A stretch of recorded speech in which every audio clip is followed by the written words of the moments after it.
Next stock we will do is called Paychex. The ticker is PAYX. I can't believe you guys can give me a company that actually makes money. Really?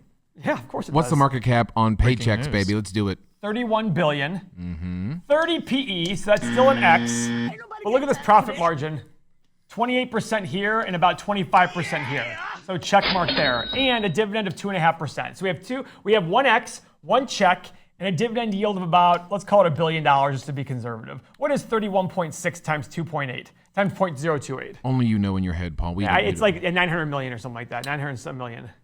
Pillar number 3 is revenue growth over the past 5 years. So remember that. We're going to think of it. $900 million is their dividend. Okay, 900 mil. So now we're going to go to revenue growth over the last 5 years. I imagine it's pretty decent. Yes, it is. Look at this. 2.9 to 4. Check mark. And this is in the middle of this is May of 2020. That was in the middle of the freaking mess. But payrolls have gone up and up and up as time has gone on. So good start. Profit growth over the past 5 years, Paul? 760, 1.1. Check mark there.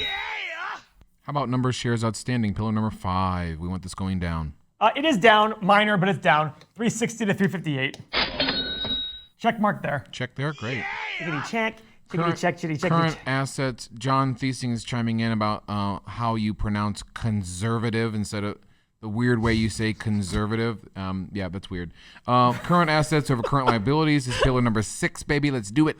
5.6 billion to 4.38. Check mark there. And total liabilities of 5.7. So they almost have enough money to pay off all their liabilities. So that's a very strong check mark there. We have all checks except PE ratio. So pillar number 7, this may decide it, is free cash flow growth. Now, here's what I love, guys.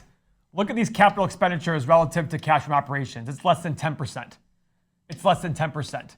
It's less than 10%. That's incredible. Do you see that? Why is that so good? I'm sorry. That's good because that means the business doesn't need a lot of capital expenditures to keep maintaining the business. You don't have to spend a lot of money to maintain that business. Does that make sense? Yeah.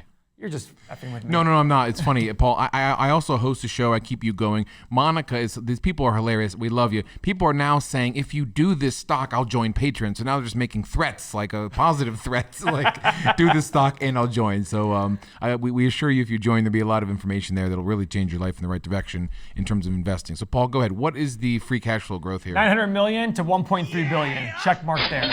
And then we have 865, and then we have 1.12, and then we have 1.15.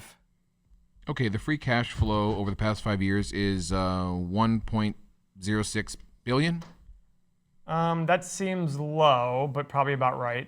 Let's call it 1.1. Okay, 1.1 times 20, 22 billion. The market, I think we said it was a $31 billion company. Yeah, so I have a problem with this one. So the good news is the PE and the free cash flow seem to be about right, maybe. They have a 2.5% dividend paying out 900 mil. They have that? They could have, that's the other thing. Their $900 million dividend is eating up a lot of their free cash flow, guys. Yes. It's a big chunk, but they don't have a lot of capital expenditures, so it might be okay. They might sit there and say, listen, we'll pay it all out to investors. So you got to buy this. You definitely have to buy this one. Since they're taking all their earnings, all their free cash flow, and basically paying it to investors, you got to make this through the right buy. And I don't think 31 billion is the right price. What's the actual price of the stock right now?